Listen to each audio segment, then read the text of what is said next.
Welcome to the third panel, which is what we will be discussing today are what are the risks once you're invested in some of the countries in Africa. What are the risks that will face you? How do you protect your assets? Who do you go to? The way we'll do this is I will let every panelist introduce themselves, speak for a few minutes, and then we'll turn it for questions. We will start with Dante.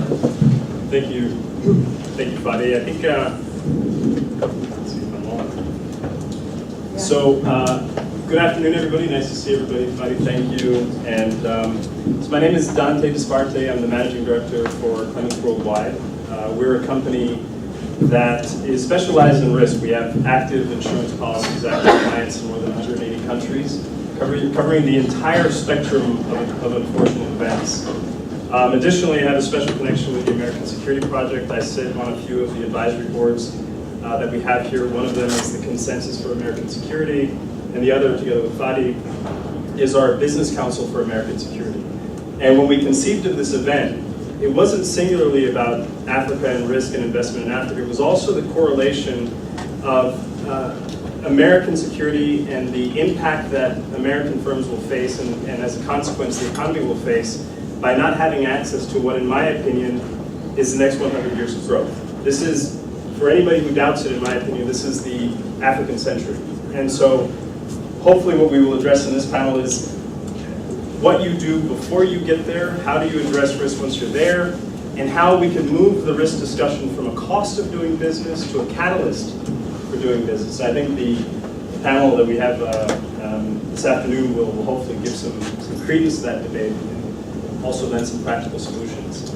My company, as I'd mentioned before, we specialize in the entire spectrum, from the individual risks that will occur, what I call the people behind the P&L, to the risk to the tangible assets once you've invested them, also to then, of course, the exposure to the equity and the ability to repatriate the profits and the earnings that you get from a market expansion choice. But my knowledge of risk in Africa is informed by a completely different set of experiences. So prior to returning to the US, I used to be the managing director for Land Rover in 32 countries in sub-Saharan Africa. This is real risk. This is not notional. These are very, very expensive cars whose landed cost into a country after tariffs, after duties, after capricious regulators decide that on that day the white Range Rover is going to be worth 200% more. This stuff doesn't magically disappear in a balance sheet. You have real failures. You have brick and mortar buildings that don't magically disappear when everybody runs for the border. And so everywhere from French-speaking countries to Portuguese-speaking countries to English-speaking countries and places in between, that's where I've informed my personal understanding of risk in the African context. So from a business vantage point, the issue I think a lot of firms face is they're on the sidelines. And they're using the standard playbook to approach risk in the African context, which incidentally, it's not, and we've heard, I think the only correction to the earlier panels is that we've generalized too much. We're talking about a continent with 50 plus countries. We're talking about a continent with a northern region that has a very different cultural, economic, and environmental characteristic than the rest of the region. You're talking west, you're talking east, you're talking south.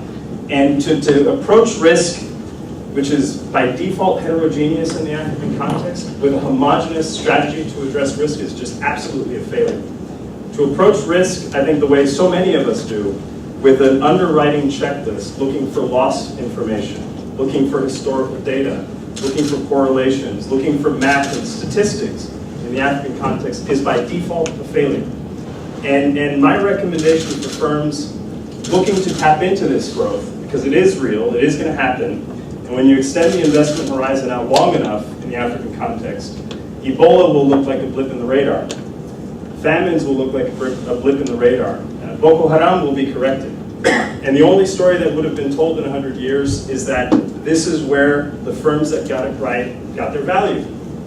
And so if the United States, through its institutions, through its government agencies, through its its entire apparatus doesn't figure out how to give American firms access to this, our national security is at stake, right? Our economic competitiveness is at stake. Another group that I'm a part of is the Harvard Business School. I just put myself on, I'm now the lightning rod in the room, so you can ask me all kinds of fun questions. But the Harvard Business School is now defining economic competitiveness in a very, very interesting way. A country's competitiveness, it is competitive to the extent to which its firms can compete in the global economy while raising the living standards of the average citizen, right? This is from Dr. Michael Porter, a man who once upon a time said, all business is a zero-sum game and I win at your expense. So this is a profoundly different shift in how we're defining business and how business has to compete. And the correlation to American competitiveness is direct, it's linear, and Africa is a big part of the solution. So with that, I think that's a good opening statement from my vantage point. But Thank you. My name is Barbara Samuels. I'm the executive director of a non-for-profit, the Global Clearinghouse for Development Finance. And we're good bankers, okay? We're good bankers that are dedicated to mobilizing the private sector for investment, for competitiveness, for security. And it's a special honor to be here because I served on the original Hart-Rudman Commission on National Security, where one of the great debates, and I had one with Speaker Gingrich, about how do we define national security and moving away from seeing security as just oil. So it is really an honor to see that there is a recognition of the true nexus here. And I totally agree with what you say and with that. And I'm also very honored to be here with the leaders from our government that are really trying to push the envelope. But all of that, and there's a report that we did for the African Development Bank on risk mitigation needs and solutions. There's copies of there. But, you know, we work and see the opportunities in Africa. And there are a lot of opportunities, and we are failing. We are failing as a country to be able to protect ourselves, to be able to protect Africa. And there's, you know, the evidence is very clear if you look at the statistics, whether it be growing unemployment, especially among the young, the problems with crime, with terrorism. You know, we've been working, for example, in Tanzania since 2009, and a diplomatic friend of mine said, beware, Barbara, there are paramilitary camps now. Okay? You know, we are losing the battle. It is a wake-up call. So, what is it we need to do? We can solve this. We can. But I think what we need to do is to convert a lot of the principles and the visions that we have into a factory that actually works. And the first principle of a factory that works is working from the ground level up. You would never have a successful business if you didn't work directly with your clients. And what does it mean in the universe we're talking about? It means being able to, and it's a real challenge in the development world, to take different countries, different institutions within that country government, and focus on a deal or a set of deals. So just to give you an example, Tanzania, where we've been working, today, despite hundreds and hundreds of millions of dollars given by the government, the World Bank, development partners, still, I think it is 80% of the population doesn't have access to energy. Right? There is a working group of development partners, 20 of them, and there's huge money being given, and you know, different governments have more flexibility than we do with our government. For example, the Swedish government is a huge provider of funds through the World Bank, through other institutions, to the World Energy Agency. We have worked with project sponsors of the World Energy Agency, at least 20 of them. And the first problem they have that any, and this could be, you know, a major company. We've also worked with the Aga Khan guys, the Industrial Motion Services. First problem you have is how do you make a project viable when you're probably selling to a utility that isn't creditworthy, to Nesco. Or you're selling off-grid, and the people you're selling to today, because they don't have energy, they're not economic. Do they have the ability and willingness to pay? So, you know, the first problem you have is lack of funding, no matter who you are. We lobbied the Aga Khan guys to work on projects. We finally got them to agree to do one in Uganda, but it was because the agency we were working for, the UN Capital Development Fund, had agreed to subsidize the technical study of $400,000 for only a 1 megawatt mini hydro. But that's what it costs. Those are real costs. And then that deal died because the grant funding didn't come through. You know, it is an incredibly convoluted process. Then you get to the smaller development project sponsors that come from communities. The fact is, most of the energy projects that have worked in Uganda, in Tanzania, are faith-based organized. There are the church, especially ties to the Italian church, and non-for-profit from Italy. The project sponsors we worked with, many of them only spoke Swahili. They had never run a business, and they didn't have any working capital. Try that, trying to be a financial advisor. So, and then you get, if you expand the circle, you go project development costs to training. You have to have real training. Today there are workshops, for example, that have been sponsored by development partners. You have a 2-day workshop, 5-day workshop. Do you think that solves the problem? Of course not. You have a lack of banks willing to lend on a project finance basis. The classical way is over-collateralized, your personal collateral. You can't. You can never do a project wherever you are on that basis. So we have a training need to show local banks that it's economic, it's sexy, they're going to be heroes. And we, you know, that's all doable. You also need to train local technical service providers, consultants, engineers, the lawyers that are the team that put together the deals. And you need to train the local government officials. So I think we now have 27 approvals that are needed for a little project in Tanzania. And part of that is happening with the Tanzania Investment Center, but there's a lot of work that needs to be done. So the financial mechanisms. A lot of these deals, we need to take concepts we know that work. For example, USAID has been a great champion of pooled financing.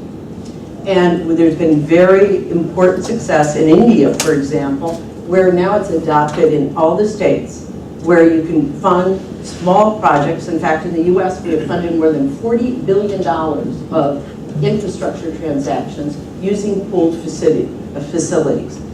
We need to really be financial engineers and put together streamlined mechanisms like that, as well as contingent financing facilities that will bring in the local domestic capital, the pension funds, and the sovereign wealth funds.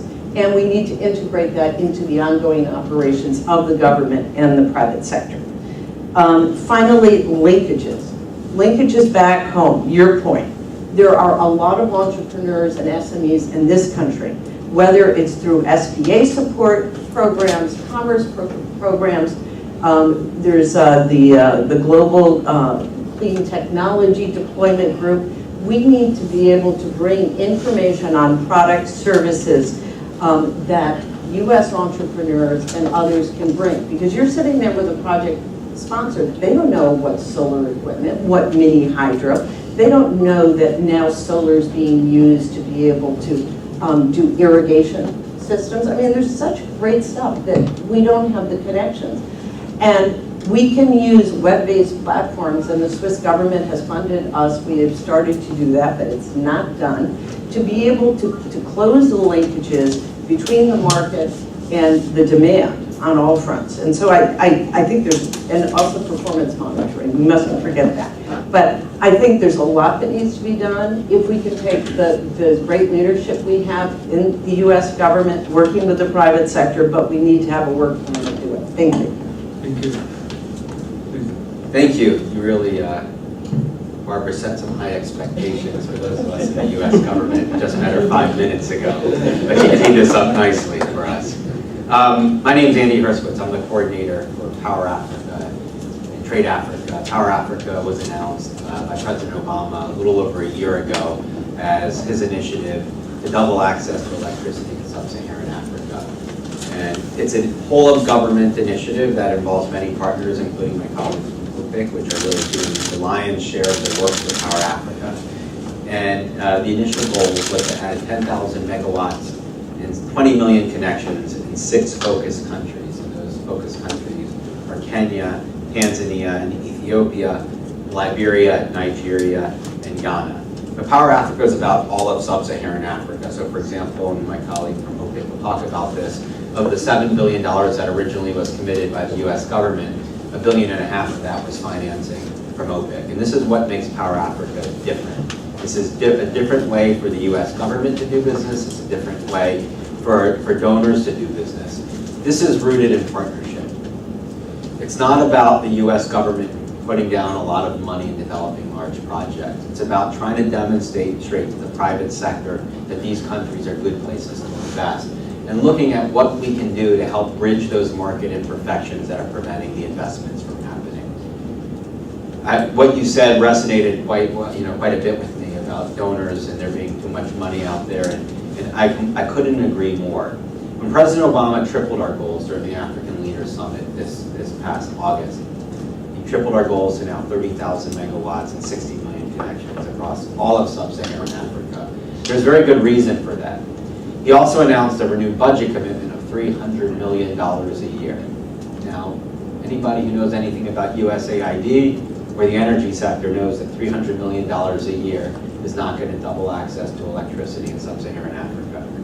But that's what we asked for, and that's what we got. I didn't want $1 billion a year. I didn't want $2 billion a year, because as soon as we asked for $1 billion or $2 billion a year, people come looking to us for money to develop the projects themselves, and that's not what's needed. What's needed is that the private sector has to drive this development, and there's plenty of money to be made. When we talk about some of the issues with people not paying for electricity in rural areas, I don't buy that for a second. I've been overseas for the last 14 years working with USAID, and every time I travel to a country, to the most rural areas, I always take pictures of mud, little shacks with mud floors, sometimes just wrapped in plastic sheeting, where there is a satellite dish. Because people will pay, and they figure out how to pay for satellite TV when they want it. I used to, even when I worked in Washington, D.C. as a lawyer, I did pro bono work for IUTA Inc., and I was always baffled. I say, how can we ask a lot of these indigent immigrants to pay for basic legal services? And I was told, people will figure out how to pay for the things that they really want and need. And that's what people do for electricity. People pay for kerosene, so maybe the first solution is to buy a little solar lantern where actually they have more reliable and cleaner access to electricity. And then they build up, just like the cell phones. No one would ever think, with all the poverty in Africa, that people would have cell phones, that people have cell phones. So it's upon us to figure out what are the appropriate market solutions for most of the people in sub-Saharan Africa. I'm not going to say that everybody in sub-Saharan Africa can have access to electricity just because can afford it, just like in the United States, not everybody can afford access to electricity. But for the most part, people will figure out how to make ends meet. The key comes down to really a person's own personal security and controlling sort of their own destiny. When you're a person who's living in a place where you're at the whim of utility and not knowing whether there's going to be power or not. I lived for 5 years in the Dominican Republic, and I never knew when I was going to have power. And I've lived with poor families and I've lived with rich families, and it was all in the same boat. You never know when you're going to have electricity. And you couldn't plan your day. Sometimes you sit for hours, or if you're wealthy, you spend thousands of dollars a month on backup fuel for a generator. But what people really want is they want to be able to know what are those 2 hours a day that they're going to be able to charge their cell phone, or they're going to be able to study or do. They want to be able to control what that is. And there are a lot of low-cost solutions. Power Africa was originally designed as an economic growth play. It was a trip that was taken by senior U.S. government officials looking at countries in sub-Saharan Africa that were enjoying rapid economic growth and looking at what the key constraints would be to keep them on that path to rapid economic growth. You look at a factory, for example, in Nairobi that's producing 40,000 garments a day for export, but when the power goes out in Nairobi, they're burning 30 diesel generators, which makes them non-competitive in the long run. So it's looking at how can we make sure manufacturing and jobs will continue, that these countries will stay on that path. But we realized very quickly into it that you can't ignore the millions of people in sub-Saharan Africa who aren't even part of the plan to be part of the grid for the next decade, which which is why Power Africa launched Beyond the Grid. So we have a sub-initiative that's taking into account all of the off-grid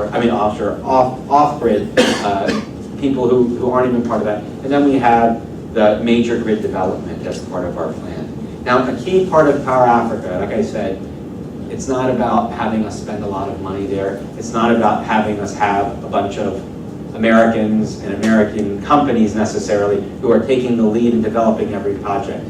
We do want to create opportunities for American companies because American companies have some of the best technology in the world.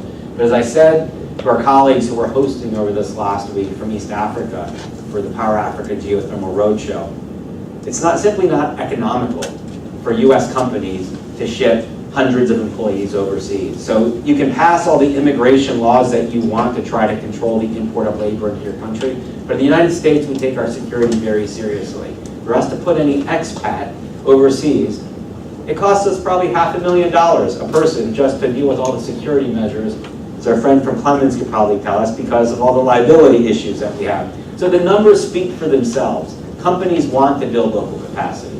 GE, when it first got on the continent 4 years ago, about 90% of its staff was expatriate staff and 10% local. And after 4 years, they built the capacity, and now it's the opposite. It's about 90% local staff and about 10% expatriate staff.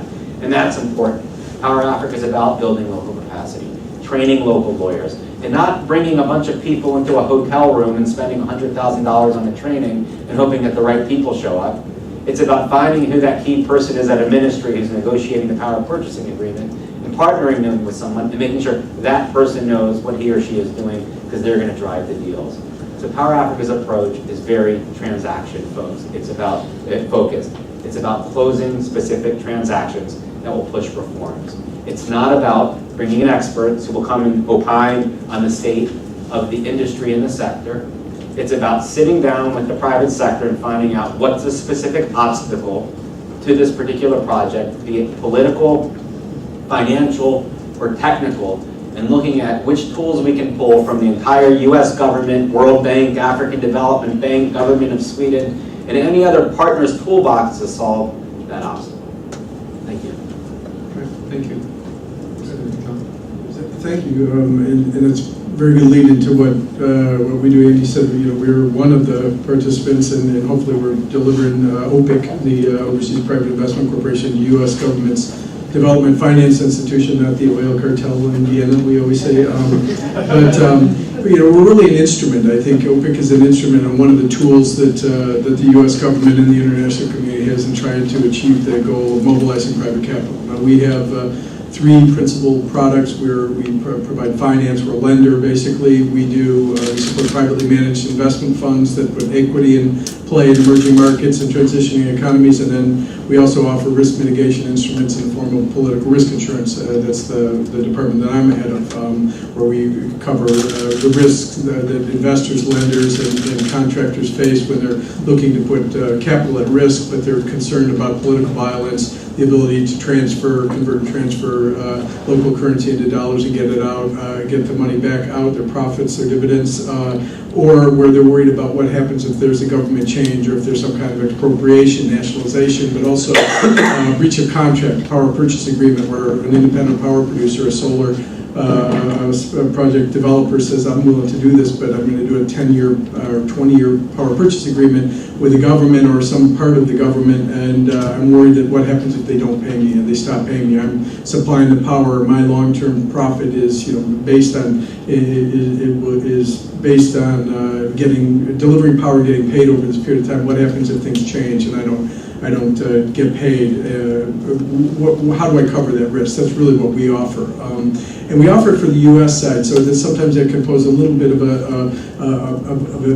we're not a perfect fit on the development side because we're not purely developmental. We want to do something that's developmental, has a strong developmental impact, but it's also got to be commercially sustainable, commercially viable, and it has to have some kind of U.S. element in the deal from the private sector in some form, and it differs from each of the three products we offer. But I think maybe most relevant to today's conversation, and in fact in the way we operate effectively, is how to be better integrated and complementary to some of the other initiatives that are going out, with the idea being that really ultimately mobilizing the private sector, private investment in this case, African energy projects in the power sector, energy efficiency, in sustainable resource projects. That's really the long-term key, is to try to mobilize the private sector to do this, both to get projects done that may face impediments, but are attractive and will have strong development impacts, but also can then be a demonstration effect, both for long-term, for future investors, but also working with the policy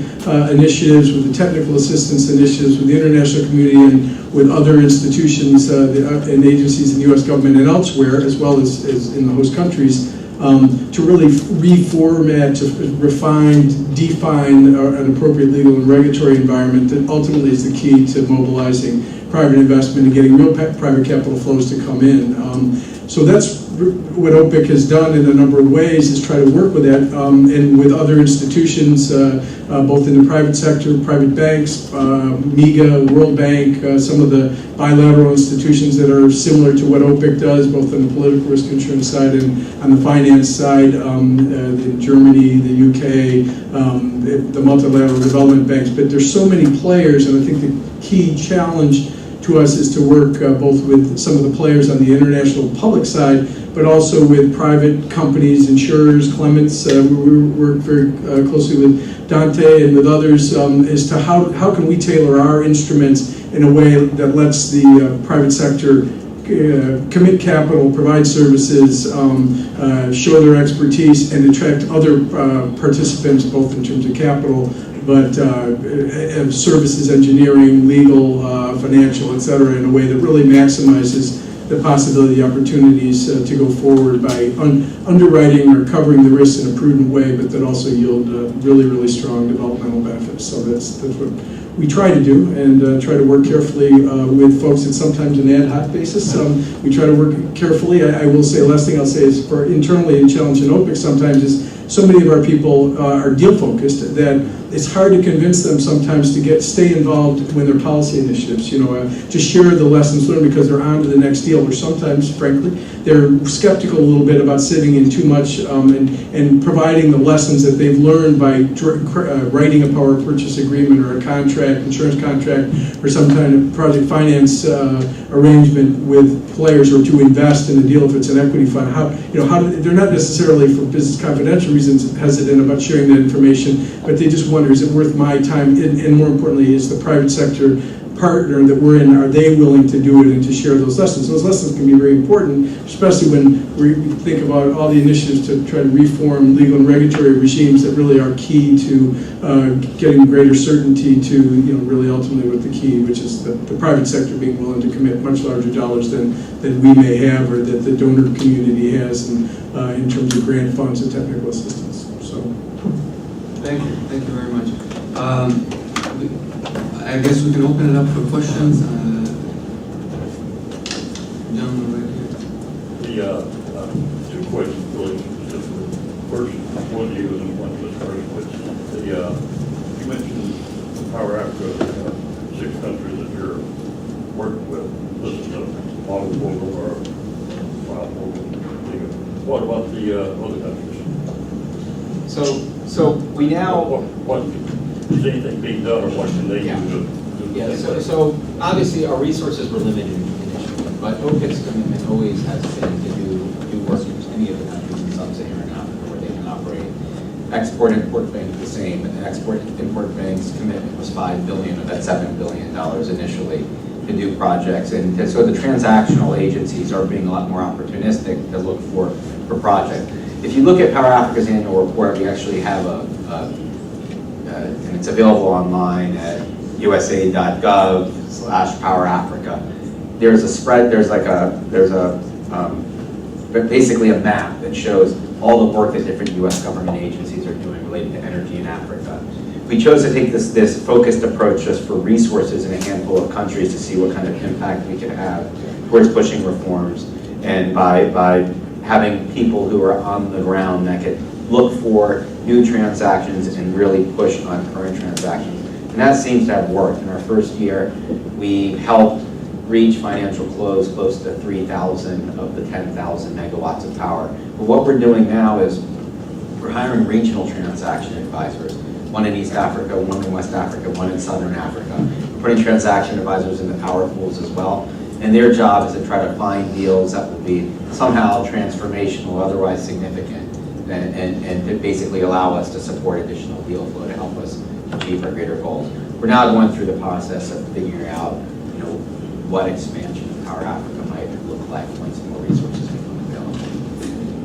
Let me ask you follow up. Yeah, the second part of my question is a different subject, goes to you. And this goes back earlier, asked about the security issues, how they affect everything everyone's doing over there. Specifically, you mentioned earlier that your company is involved with maritime issues. As you know, the piracy in the East Africa is not contained, at least addressed. And the curve, my knowledge, the crisis off the West Atlantic, particularly the Gulf of Guinea, for example, where there's a different approach.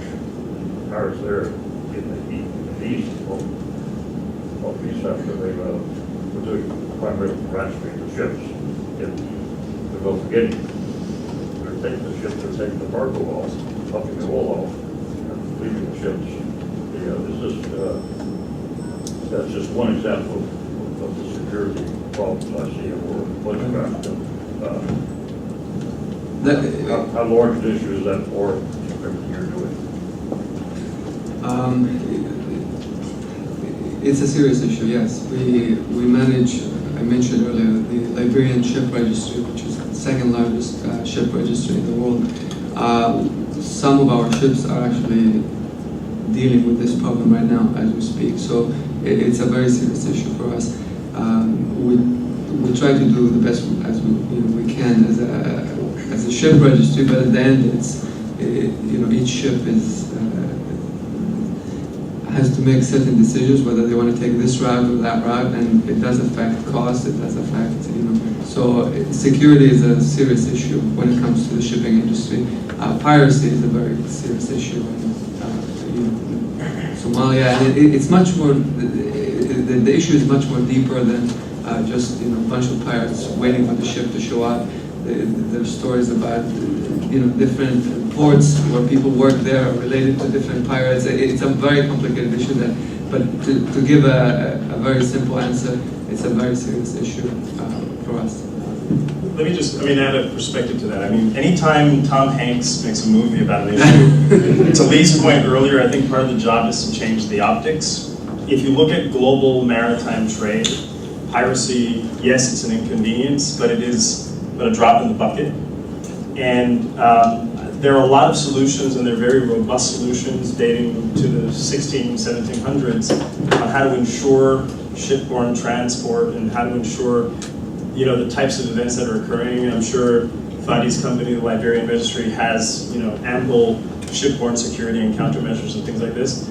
I think that the companies that get that piece right on piracy and shipborne risk simply build it into the cost of doing business. To say that you're just not going to travel any longer, that you're going to deviate, it's an inconvenience in my opinion, but the only time you address it, and I would look to my colleagues in the government, is when you address the things that are sending people to sea to seek economic help, right? So the solution is not an insurance one. We could price Fadi's Liberian Registry risks all day long, and the market could absorb that without an issue from an insurance and a security vantage point. But the long-term solution will be derived when you have developmental solutions that stop people from Somalia and the rest of the countries that have deep developmental challenges from going to the water to look for hope. I agree with that. I was going to say, so some of you might question if you read my bio, how a guy who spent a decade in Latin America, who's a lawyer, ended up coordinating Power Africa. Right? So there's a lot of lessons to be learned. I worked in Peru, working on alternative development programs.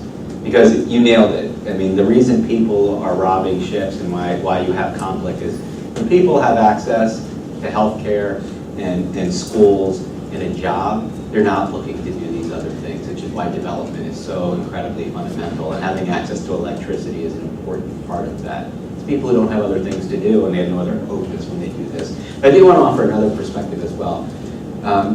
You also nailed it about people sort of pricing the risk into what they're doing. The business sector is going to do what they're going to do. I remember about maybe 8 years ago or so, I was putting together the first loan guarantee programs that USAID ever did in Haiti. It was right after one of the coups there. I don't remember what it was. And I remember explaining to the credit review board at USAID, they said, well, how can we do this? It's unstable. And I explained to them, these banks have been operating in Haiti for 40 years through multiple governments. They factor and they price all this into the risk. The one thing that is stable in Haiti are the banks and the private sector. And it got through, and the loan guarantee program ended up doing wonderfully. So people who are willing to do business there, are going to continue doing that. And the last thing I would say is, where is the good place to do business these days? I was finding when I moved recently from Kenya to Pretoria, I was going through every country. You've got Al-Shabaab and potential threat in half the countries, Boko Haram in Nigeria. Terrorists, their goal is to try to scare people from doing business, but when you're scared to go anywhere, you're just going to have to eventually keep on operating, and that's what people are doing. It's kind of, they're actually failing. When you say we're losing, I don't think we're losing, because we're getting to the point where we're just getting hard into it, and everything's just becoming business as usual. You might change your behavior a little bit, maybe not go to a shopping mall, but at the end of the day, that's, I'm serious. Let me try and respond to go that. ahead. Okay. Go ahead. The reason, and I think that the facts are the facts, if you look at the statistics of the unemployed youth across Africa, and on one hand, it's incredibly impressive. When you're there working on the ground, you have people that are just so committed. They'll say, we work for you without getting paid. Can you, in your training course, give us a certificate? There is, and of course in ICT, you have incredible creativeness in developing technology applications. But that being said, when you look, and let's again go back to energy, because I think it's a really good indicator, we have this vacuum where it is not possible and it is too expensive, as you used in your example of GE. You cannot develop projects with expats that fly in. It's, or one or two transaction advisors. What we need to do is to create the local soldiers because there's a lot of pieces in the puzzle that need to do that. And so what concerns me is that those programs are not in place. When I look at the government development plans, the prospectus, which was put together by Norway and Sweden, there is still, and I think it's a development model, the IFC was given the right to hire the transaction advisory people, okay? That is going to be an enclave, owned by them, staffed by them. So, we need to think how we're going to actually build that. And the program we developed, the UN Capital Development Fund, actually had a program that would start to do that process, and it was underfunded under the One UN program. There's so many transaction costs, but I really think we need to worry. I was in Abuja, where we had a forum on Africa infrastructure. Same thing, we had sovereign wealth funds, pension funds, the people that are running them, and it's endemic. They don't have the people that are trained to be able to do the work there. So I think we need to look really hard at how all the different components we pull together and do the training. And that's where I think we're losing the battle. Okay, gotcha. And also the linkages with U.S. business. Well, I agree with you 100%. That's one of the things that Power Africa is doing, is we're absolutely looking at how we build the local capacity. In fact, I've said to our own staff at USAID, when their first inclination was to hire an expatriate to come in, I said, it's going to cost $600,000 to hire an expatriate. I go, I would rather you hire 3 or 4 local people, and if 2 of them don't work out, we're still better off than hiring an expatriate at this point. And I think that message has gotten through. We're seeing with our institutional support contracting based on the continent, we're hiring some really excellent people, and we're continuing to encounter more and more people. Being on the continent as the first U.S. presidential initiative ever headquartered outside the United States is giving us access to a whole array of people rather than people just sort of dropping in, meeting whoever you meet at a hotel. You're really getting to know the local players, which is helping us build capacity quite a bit. let's see if there, I think we have some more questions here.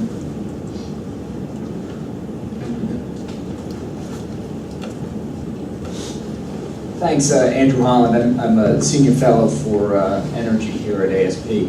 So my question is actually about political risk, but on this side. You know, we talk about African governments and everything like this, but Power Africa is great and impressive, but can we, what are we doing to make sure that it exists beyond the end of 2016 and into the next administration, into the next Congresses and this sort of stuff? How can this sort of stuff become durable? And OPIC, you know, as if I were in a business, I would look at OPIC and say, and before I started working with you all, I'd say, your business model looks a lot like Export-Import Bank, and Congress is taking some really close look at that. You know, we have some real sort of political problems here in the United States in keeping these. They're not foreign aid projects, but they are, you know, foreign aid. It has very tough getting a political constituency in in the United States. So what can we do on this side to help build these constituencies and make it durable?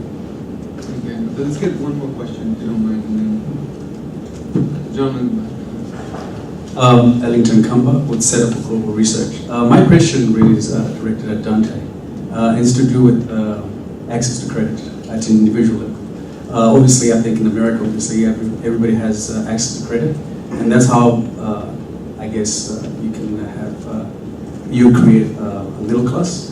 Now, I don't know what your experience was working in 13 different oil markets in Africa, where there's no access to credit. Most markets are cash driven. So, what was your experience, and how did you mitigate against, you know, individual credit risk? We'll just get one last question from the back. Hi, Peter Comparis, I was just in the other panel. John and Dante, I wonder if you could talk a little bit about what sort of market demand for new products or new types of coverages are you seeing, and maybe some of your responses to those demands. Thanks, Peter. Let me just add one other thing. I really like the examples that you brought out, but if you don't mind going in a little deeper and giving us, you know, like, let's say I'm a business here in the United States. I'm interested in investing in the energy sector in Ethiopia or any other country. How do I go about it? Who do I discuss this with? How can you be helpful to me other than the macro picture? The fact that you can talk to somebody at the Ministry of Electricity or the Ministry of Energy that can negotiate a power purchasing agreement, how long does that take? A month, a year, 10 years? Barbara mentioned there were 27 approvals that are needed for one small project. Something like this is probably, you need at least, and I'm just shooting in the crowd, 50 or 100 approvals. How do you deal with it? Is there something that you could do to offer businesses here to address this issue? And the other thing is, and I don't know if you can answer this or not, but just from a U.S. government perspective, what can the U.S. government do to protect American investments in the different African countries? Are there, meaning, and we brought up the issue of corruption earlier. It's a serious issue. What can businesses, what can the government do to support these businesses to untangle some of these issues that will face them? So, I don't know what To me? Okay, so I got a few questions. All right, so why don't I give a couple of examples? Really what Power Africa is meant to be is an interagency one-stop shop. In fact, one of John's colleagues will be moving to Pretoria in a few weeks who will sit in the Power Africa coordinator's office to focus on the OPIC types of transactions. OPIC already has somebody in South Africa who promotes OPIC deals, and the U.S. Trade and Development Agency has someone based in Johannesburg. The Foreign Commercial Service has someone based there. But basically, all kinds of companies come to us for inquiries. Not just talking about, a smaller solar company, someone who's selling solar lanterns, GE, which one would want to do a 1,000 megawatt project, a hydro company. we deal with everyone. So it's a question of identifying what the specific need is and then making sure they connect with the right agency or multiple agencies. It's the first time that people don't have to knock on 12 different doors. They come to one door and then we sort of direct them to where they're supposed to go. In fact, we have a new staff member who just joined our team today. A company sent me an inquiry, asked her to respond. She sent me the draft, and her draft was only talking about one program that USAID had, and I had to go back there and said, no, there are a lot of other agencies involved here. There's a lot of other tools. So I have to go back and forth with her and train her on this, but making sure that people are aware of everything. But a specific deal. There's a company called Next Gen Solar, which has a 5 megawatt solar project in Tanzania. And they came really to OPIC for financing, but their issue was that they weren't able to get a power purchasing agreement beyond 15 years from the government. So OPIC sent the letter to the government and really kind of pushed hard to get the government to extend the power purchasing agreement up to 20 years. And in fact, the government switched the standard PPA to 25 years. And as a result, the OPIC financing is able to become available. At the same time, the U.S. Trade and Development Agency has a program along with OPIC called the Africa Clean Energy Financing Facility that can provide some upfront development capital. At the same time, USAID has some technical assistance programs that we're able to provide some assistance to this one particular company. So we're basically, each agency, and we meet on a regular basis, not a day goes by that I'm not in touch with at least 6 other US government agencies. But in addition, systematically, every 2 weeks, the interagency gets together in Washington. We feed information from the field to Washington. So there's this constant flow of information. I'm from Washington, DC. This is the best way the US government has ever worked in my entire life. Never lived in any city than Washington. I'm a true Washingtonian. So I can tell you, this is the way government is supposed to work. We're talking, we're exchanging information, no one's feeling threatened by anyone, and as a result, we're able to advance deals. The question about political support internally. Our results have to speak for themselves, but what I will say is that we enjoy widespread bipartisan support, and if you look at the Electrify Africa legislation that passed, that was sponsored by the Republican chairman, Ed Royce. So I think as long as we continue to produce results, people will continue to support us, and it's less important. I mean, and as you can tell from just hearing me now, I tend to be very honest and frank. If we're failing, I'll be the first guy to tell you that we're failing and we need to change track. So if things aren't working, every time I come back, I engage with the Hill and talk to them about what's working, what's not working, what we can do better. And I think as long as we're open and honest, because we're all working towards the same goals, I think we'll be okay. So a couple of interesting questions I think emerged. I mean, the question on credit, it's vital, right? The how I operated in 32 countries, not 13, in an absence of credit with a highly priced vehicle with tangible investments that don't magically disappear. Ultimately, the investment itself is part of a job creation step. The United States in its own development was led by gazelles, small, medium-sized enterprises, entrepreneurs that are willing to take these types of risks for the long haul. And the same holds true with credit and the ability to create purchasing power within a lot of these economies in these countries. With deference to my friends from the government, I think that in the long run, private sector solutions for a lot of these challenges is the pathway that will sort of lead to local job creation, local demand, local purchasing power, credit solutions. There just is no bilateral way. I mean, I would subscribe to, if you've read the book by Dambisa Moyo, Debt Aid, a lot of the official development aid, ODA, that simply props up regimes that are not letting the income trickle down into the real economy. I mean, that is a part of the problem. 50 years of doing that is what we're trying to rectify right now. And so I like the fact that US firms are not looking at Africa as a region for extracting resources, and that the infrastructure isn't simply from the power plant to the port. That's just robbing a nation, or a continent rather, of its resources. Now it is Walmart building brick and mortar investments. You have academics like C.K. Prahalad talking about the fortune at the base of the pyramid. And so that is what's going to tip the continent over. And I think, again, you have the opportunity in the African context to leapfrog technologies that are antiquated, like fixed line telephony, brick and mortar banking, etc. So there's only one way to go.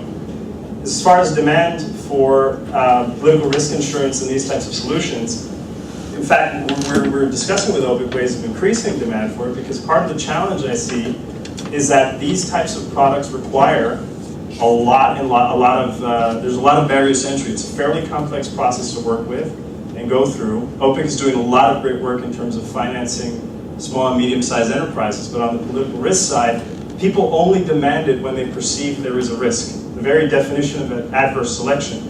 When it becomes part of the package and you gain some degree of check-the-box simplicity, then it moves from being a cost of doing business to a catalyst for business, and it's something that can help drive investment, as opposed to, I will only use it in the countries where I know Hugo Chavez is going to steal my stuff.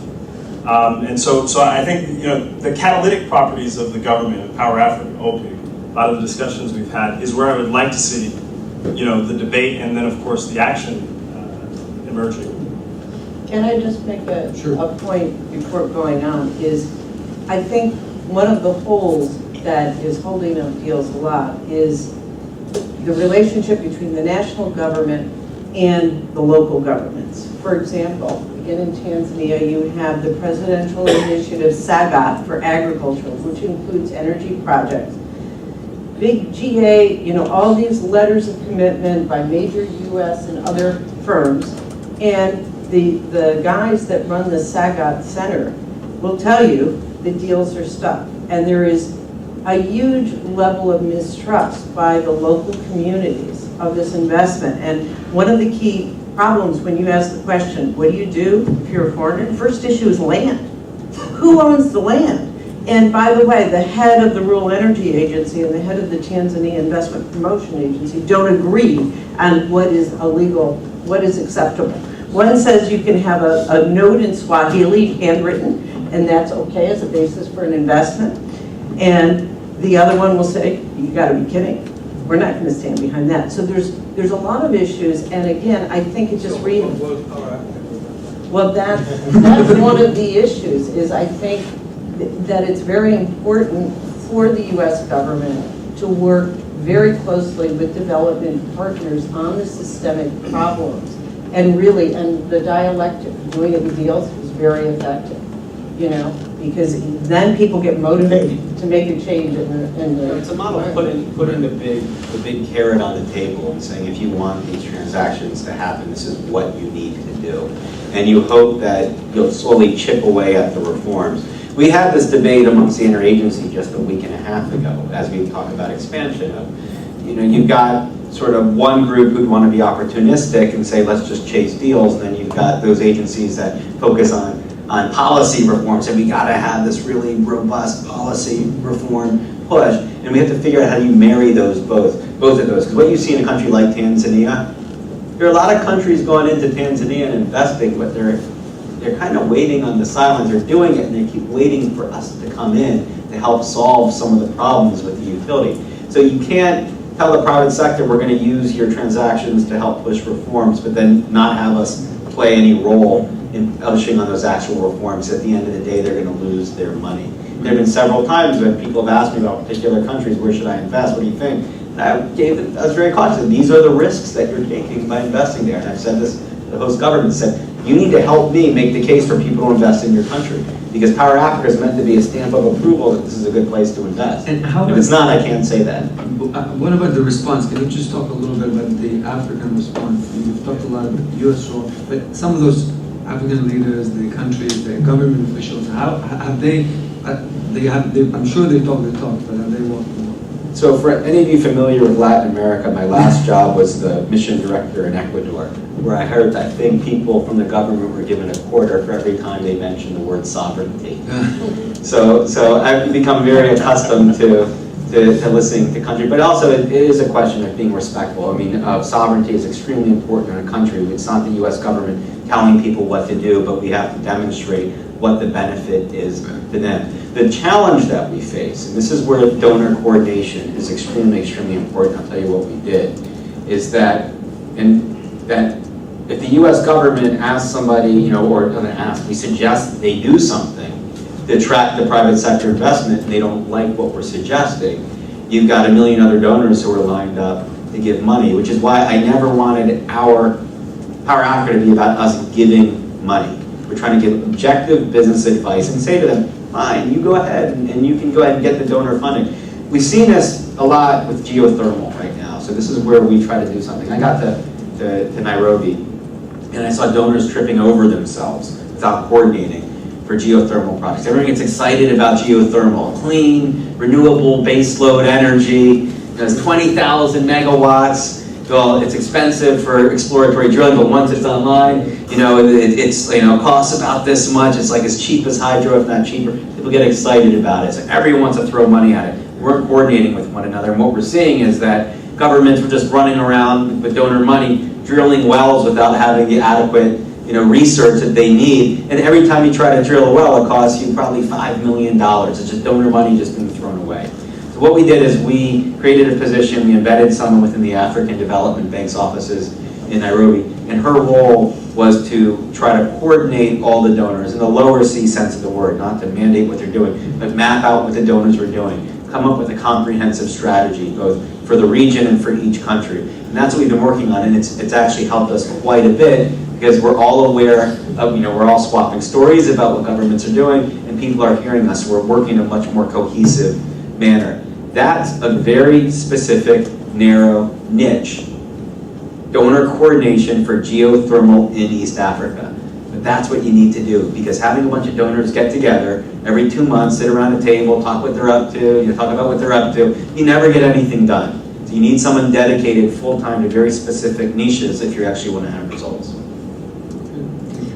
Maybe what I'll talk just about, there are a couple of questions. Who does someone talk with about moving a deal for the U.S. business? And Andy mentioned Power Africa. I'll put it in the OPIC context, but we really do rely on sources from outside of OPIC. There's one guy based, Peter Bellinger's been the guy who's based in Johannesburg for covering all of Africa. And now there's another guy, Peter Vandendoel, who's going to go join Power Africa in Pretoria from OPIC. But we rely on AID people, on Power Africa people, on chambers of commerce, investment promotion agencies in various countries that are looking for and understand what we do. Private brokers in the insurance side, deal developers. There's a program called Enterprise Development Network. Really is to feed projects. I would give an example, sort of personal example, that when I first joined OPIC, I was at U.S. Treasury, and I came over and joined OPIC to be their regional representative in the Balkans region in Southeast Europe. And the idea and the position that was created wasn't just me, but there was also an EXIM person and a TDA person, and we were housed in the U.S. Embassy at the Commerce Department. But the idea was, there was a big debate between the foreign ministries and the finance ministries and the multilateral development banks about how to respond after Kosovo and after the NATO campaign ended. And the question was, do you do Marshall Plan Part 2 with big donor money, or do you do something more focused on private sector mobilization? And really, I think the latter one, because the realization gradually dawned on people that there wasn't enough money there. So making a big pledge just risked, and I think this is relevant in the African context right now, is that if you talk about donor money, then you're probably not going to have enough resources to do the risk of disappointment, as it was in the Balkans, was that if you start talking about Marshall Plan 2 and big pumping of official donor finance, and it's not there, the risk of return to conflict and away from prosperity is significant. So the focus instead was on mobilizing private capital. So at that time, there was a single office called the Finance Center. It's very similar to what Peter Ballinger was doing at the U.S. Consulate in Johannesburg, and liaising with Andy's colleagues and others to try to maximize the potential deal flow, both on U.S. investors, but also on sound projects that might need a U.S. investor. And so it's not a perfect construct at all in terms of how do we match deals, but it's the best we can do in terms of trying to put together the various instruments we can do. And it is working. I would underscore what Andy said about it. This is a real example of how the donor coordination and the interagency cooperation is working quite well, so that the instruments are more properly aligned and targeted. In terms of what the U.S. government can do to protect investors, OPIC's insurance, I just talked, I really didn't and don't want to go into a spiel on OPIC for political risk concerned, so I'll give you an example, not so much a marketing promo, but we offer political risk insurance, and what I always say is that one of the big benefits of OPIC political risk insurance is to get someone on the plane and look at a deal. So someone knows a sector, and they have good partners. They might be from the U.S. side or elsewhere, or they're trying to attract other partners in who have capital and interest in doing something, but are worried about filling the country, Indonesia, Tanzania, Kenya, South Africa, and they've never been there. So knowing that you can do political risk cover on the risk there gets them on the plane and looks at their partners. They get on the ground and they might see it, and they often do, a totally different situation on the ground than what they thought before they get on, particularly from the U.S., one might not be surprised to hear. But it's true, it's a way to get on the plane. Now, we can then provide political risk cover. We can finance it. We have investment funds just on the OPIC side. But there are other participants and private providers of insurance, finance, private fund managers also. But the idea is to sort of put together a pool of capital that allows something to go forward. With respect to OPIC and the political risk insurance side, the main thing we do is we have the ability to advocate on behalf both at the sovereign and the sub-sovereign level when there's interference with a business operation. So if someone has a contract, say, to do a waste management facility in a municipality, and they stop getting paid, or there starts being problems, they're delivering, they're performing, and they're not getting paid, or there's interruptions, or they needed some kind of access to a rail or a road link, and it stops being limited, or the price goes up, that can be an incident of creeping expropriation. We find out, we go to our embassy, we go to the host government, we say, look, if you don't stop this, we may have to pay a claim, and if we have a claim, we have rights for recovery against the national government. And back to the leverage angle, many times we're engaged at the national level of saying, the Minister of Foreign Affairs and the Ministry of Finance wants to encourage foreign direct investment in their country. We can say, look, you are proposing, your aim is to mobilize, increase, attract more private capital and foreign investment in your country. But if this happens, we pay a claim, the word will get around that this is indeed a risky place to do business. We have the right and will recover against you under our bilateral agreement with you, and you'll get a black eye as a destination for foreign direct investment. Let's head off this problem before it ripens to the point where they have a claim, and our investor will continue to go on and deliver services effectively, and you won't have the negative impacts on our bilateral relationship. And it's more than just OPIC, it's the U.S. government, and as well as the impact on potential investment from the foreign private investor sector. So that's a leverage point that we've used very effectively, often well before having to pay a deal or a claim on a particular project that we insure. Okay. So I think, is this the final word? Sure. Sure. Well, I guess it remains for all of us, I think, on the American Security Project side to say thanks, of course, to this distinguished panel, Fadi, a distinguished moderator, who got to say a few nice words earlier in the panel on private equity. What we were hoping to achieve with this day, I hope, has been achieved, and I know the American Security Project will broadcast this far and wide for those who we could not reach in the room, was one, the notion that there is a direct correlation to American interests and American national security in terms of how we deploy capital, what types of solutions are available. On the risk front, I think John just makes a very powerful testament to what the U.S. government can do through OPIC in carrying both a big stick and a big carrot, which very few can say they can do in the event of a loss due to these risks. There's also ample solutions available in the private sector to address the risk, and my final remark would just simply be that we have to look at a lot of these challenges from a catalytic lens. It's too easy to get caught up in the headlines, and the difference in my view between risk and uncertainty is that risk you can always measure, and uncertainty creates bank runs and panics, and often it's just optical. It's the Ebola crisis, it's now contaminated 80 people in Texas, and this type of stuff becomes panic driven, and it's not really informed by granular information on risk, on investments, on opportunities. And I would just encourage the folks in the audience and the folks in the wider world who hear any of this content to get off the sidelines, get deeply informed. In my view, there is no such thing as a bad risk, there's only a mispriced risk.